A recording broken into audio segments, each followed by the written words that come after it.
I would say it's still a learning journey for me. I don't consider myself to be an expert in any of the things I do. I'm a learner Mm-hmm. of life and these things, and I just Amen. like to share it. So Mm-hmm. sometimes your purpose will change. You have to pivot. That's fine. Businesses Mm-hmm. pivot all the time. Yeah.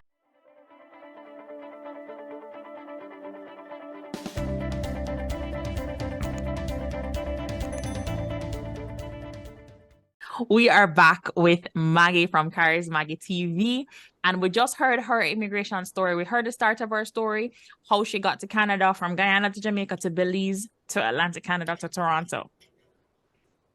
What's next? What's next for you? um, Right? and we know that she's a permanent resident now. She's settled here. A lot more opportunities were available to her as a permanent resident, especially as a business owner.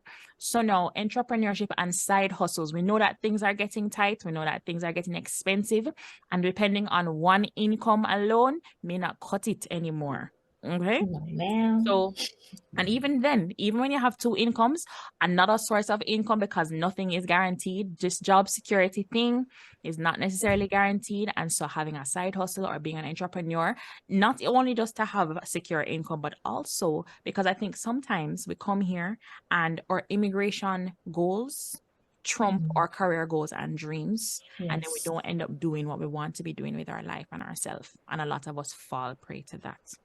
So, if you don't know me, I am Christina. Welcome to As Told by Canadian Immigrants. Please like, share, and subscribe to stick around to get more helpful videos on how to move to Canada, how to be in Canada. And this video is actually part of our immigration stories series that come out every Sunday. So now, I remember watching. I'm on YouTube, right? And then an ad comes up, as they do, and I respect ads as a content creator, so And then I said, "Oh, I know that face," and I see. I watched the entire ad, and I'm like, "I know her. That's Maggie."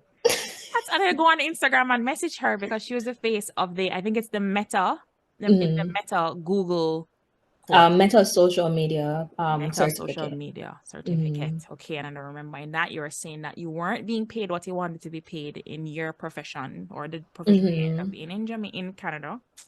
In Canada. And so you pivoted into entrepreneurship, and this course that you did, the Google course, was helpful for you. So you can talk a little bit about why you got into entrepreneurship, what made that shift for you. I know that I spilled a little bit of it a while ago, but No worries. also you end up not only going into entrepreneurship, but you have like a whole podcast, a whole platform. You have several podcasts, several things going on, and you connect with entrepreneurs and all of that stuff. So tell us about your entrepreneurship journey, your side hustle, why, and just connecting with other entrepreneurs, how that has been for you. Well, I think at some point all of us have done some level of entrepreneurship. I don't know if anybody maybe recalls, but going to school, you remember those Jello candy? Yes, and gummy Listen, worm.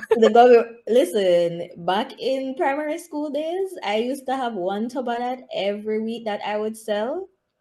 And I would scrape up my little money I and I forgot knew about that. profit. So from Yes. them time then, I was like, yeah, man. And I remember also when I used to go to school and my mom used to cook certain food, and sometimes people wouldn't want to stand up in the line for long. So I ended up sharing my lunch with people. Sometimes people were like, just bring extra, me pay you. I'm like, oh, word. So I would tell my mommy and I got extra food. So that's like extra money for me. Mm-hmm. So from those time, I was like, it was good because I was working, having this money, and then I was able to spend it on things that I enjoyed instead of bugging my parents. So, entrepreneurship to me, like picking it back up, it really came like I would say I was pushed into it a bit because I was rejecting it a lot. The whole I want to be a doctor was really on my mind Mm. until things changed. I think it shifted for me when I started my YouTube channel while I was in university. And I just really liked creating. Now, Mm-hmm. mind you, those times I never know people got paid for this at the time too. It was a no big thing like that. So I was really creating from a place of passion and love. And I think that is what brought me to this point of that interest in social media specifically. So Mm-hmm. while I was working at the nonprofit job, I ended up, building up their social media. I helped them with email marketing, all of these things I did as being self-taught. But then it was when COVID hit, Mm-hmm. I remembered seeing a lot of business owners, especially ones from our community, they were really struggling to stand Mm-hmm. out online or just keep up. And Right. everything was now virtual. You couldn't, Mm-hmm. no one could depend on the little pop-ups or the markets and them stuff there anymore. It was Mm-hmm. all online, grab people's attention, continue to sell and make money. So I started offering social media services, but because I was self-taught, the most I would say I was really good at was helping people create videos, so video Right. content. But I Mm-hmm. wanted to have all the skills. What does it Mm-hmm. take to put together a social media plan for the month? What are all the things to consider? How do you seamlessly make content and it doesn't always have to be videos? What are the other ways? And also, the platforms are free. What are the features you can leverage? Mm-hmm. So, me doing that certificate was really from a place of I have reached my limit of what I think I can teach myself. I'm ready to learn from the source, and it was available. I also saw it as an investment because I was ready to change my careers from the nonprofit organization as being a program coordinator to Right. now working in digital marketing. And so Mm-hmm. it did help me in that when I was ready to leave, I was able to get recruited by a digital agency to work with them briefly. But then it also gave me more credibility where I felt more confident when approaching clients of here's what I offer, here's how I Right. can help you, things like Mm-hmm. that. Mm-hmm. So I would say it's still a learning journey for me. I don't consider myself to be an expert in any of the things I do, social media, content create, nothing. I'm a learner Mm-hmm. of life and these things, and I just Amen. like to share it. So Mm-hmm. with me starting the podcast, that really came from a place of the first business I actually started was an apparel store, and I made a lot of mistakes because I was Mm-hmm. going based off the advice from American business YouTubers who were making content and giving all these tips and advice. Me thinking, well, we're neighbors, we should have the same, it should work the same. Big mistake. So the idea of the podcast came to me because I'm like, you know what? We need more content from the Canadian perspective. A lot of Mm-hmm. people know that most of the content they consume is very much from America. America. Yeah. So I want to be able to talk to entrepreneurs in Canada, share their experience, and give them the chance to share resources as well. Mm-hmm. Mistakes they have made, things they have learned along the way, just allowing people to know more about them and not Yep. so much, this is what I sell, hire me, buy from me. Because overall, if people are really interested and are invested in their story, Mm-hmm. that is like a no-brainer of okay, that is somebody I want to work with. So it's Mm-hmm. really to give them that platform. And just looking forward to restarting it because we were on a bit of a hiatus. Mm-hmm. But I've been yes. there. I've been But there. yeah, man, entrepreneurship, I would say, yeah, it looks different for everybody, Of course. but that additional income, that additional source, I would say is very, very important because it allows you to be able to utilize your money to do other things that you enjoy. A lot of us are immigrants. We probably have people we have to support back home. Mm-hmm. Maybe by doing that, you're able to take a load off you, that some money from whether it's your 9 to 5 or from the business that you can utilize to spread out instead Mm-hmm. of it coming from one place. So Yep. I recommend it, but please, y'all, don't do it because it's a trend or Mm-mm. because it look glamorous. It Mm-hmm. is a A lot lot of of work. work. Yep. It's not a nine to 100%. five. Mm-hmm. It's a 24/7 It's a job. 24/7. Mm-hmm. Okay. Mm-hmm. But if it's something you're truly passionate about, if it's a business idea you have that you really think can help people, there are steps to take to have a successful business. But I will always go back to that thing of networking with people and seeking mentorship, Mm-hmm. especially within the industry you're Yes. interested in starting a business. That is key. Mm-hmm. And that is not spoken about enough. Enough. We go and we network, yes, but like I don't think, and I think our community too might be Mhm. a pride thing or whatever, or maybe it's just culturally, it's not a thing like a career coach or a business coach. It's not a thing. I remember telling a friend, a mutual friend who Temu, you know Temu? Yeah. I remember telling him that I have a business coach. He's like, dog, what's a business coach? Like, Yeah. what do you need that for? Well, yeah, no. I'm just like, yeah, but you know, mentorship, right? Like it's somebody who is further ahead, or who's been there, done that, and then they know how to help you to get there. Some people telling you what to do is very, very, very good. So you pivoted into entrepreneurship, you did your kind of thing. What would you say or suggest to any immigrant who wants to have a side hustle, start their side hustle? Do you have any recommendations or any first steps that they can take into doing their side hustle thing? Oh yeah, I would say do the basic research, the bare minimum of understanding the business structures in Canada. If you are a bit lost on that, there are a lot of great resources online. There's one, a Canadian government website, actually. I just can't remember it off the top of my head, but it has a lot of great resources that will tell you here are the business structures, here are what they are, the pros and the cons. I actually did a whole series on my podcast page on Instagram dedicated to that because I'm like, you know what? It's important for people to know the basics and then build up from there. Yes, it's good to know your price structure. Yes, it's good to know how to find clients, but knowing the proper structure for your business can save you a lot of legal pain in the long run and just make you aware of when it's time for you to take that next step in your business, depending on the kind of business structure you have.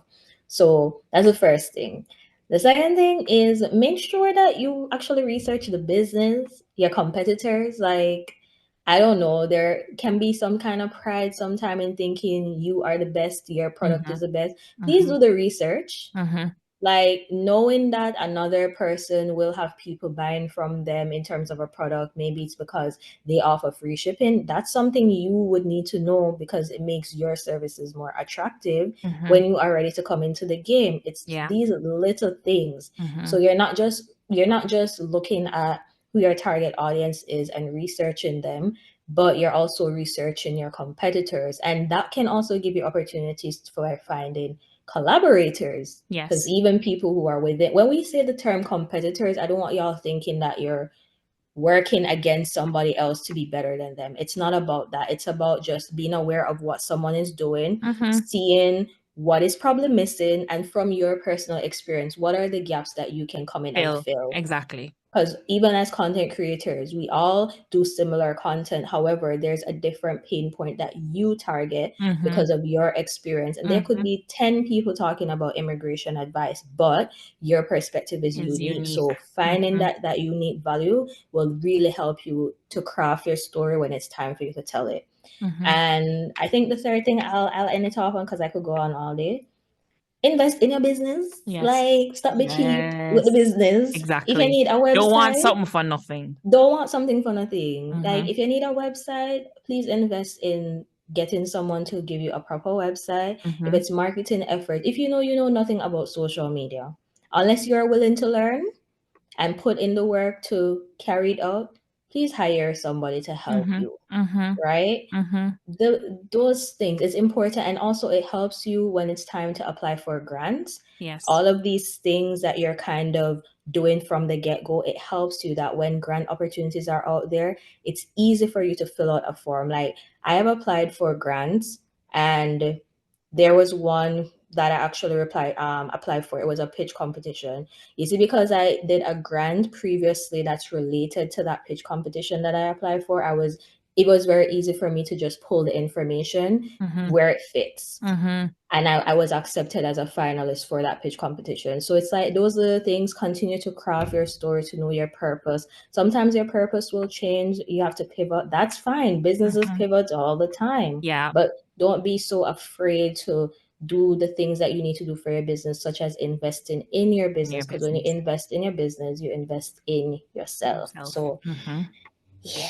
And it comes back to you. Because I know, and you mentioned, like, okay, so if you're not good at something, yes, you can learn to do it, but realistically you cannot do everything. And I am a testament of that because I'm very multi-talented. I can do a lot of things, and that is a strength and a weakness. Because you can, then you do. But it's not necessarily the best thing, because then I should do only what I can do, which is focus on product creation or marketing or different things, not video editing just because I can, not posting on social media just because I can. But yeah, you have to come to a point where you invest, like she said. And I don't think culturally, I think that is a barrier that we have to break through. That's what helped me to break through that barrier was being in a network marketing company. That a lot of people trash as pyramid schemes and all that stuff. It's not a pyramid scheme. It's a legitimate business.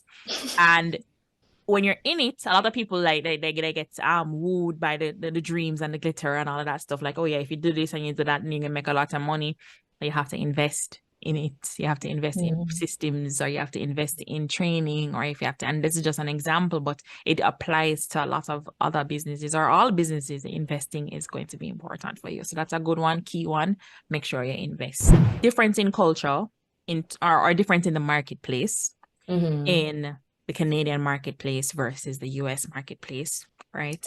I heard that last night about, US customers are more supportive. US customers are more ready to buy online and different things. So on your experience, no, I know you mentioned it's different, but how do you compare? Maybe you were maybe too young when you were in the Caribbean to pay attention, but I know that you're doing a lot with other people from other Caribbean countries. You're interviewing other entrepreneurs. How is the business culture compared, if you say Canada to the Caribbean, that you can? I had an episode where, so this entrepreneur in particular, she's originally from Tobago. And one of the questions I asked her was exactly that, because she is a coach, a life coach and business coach.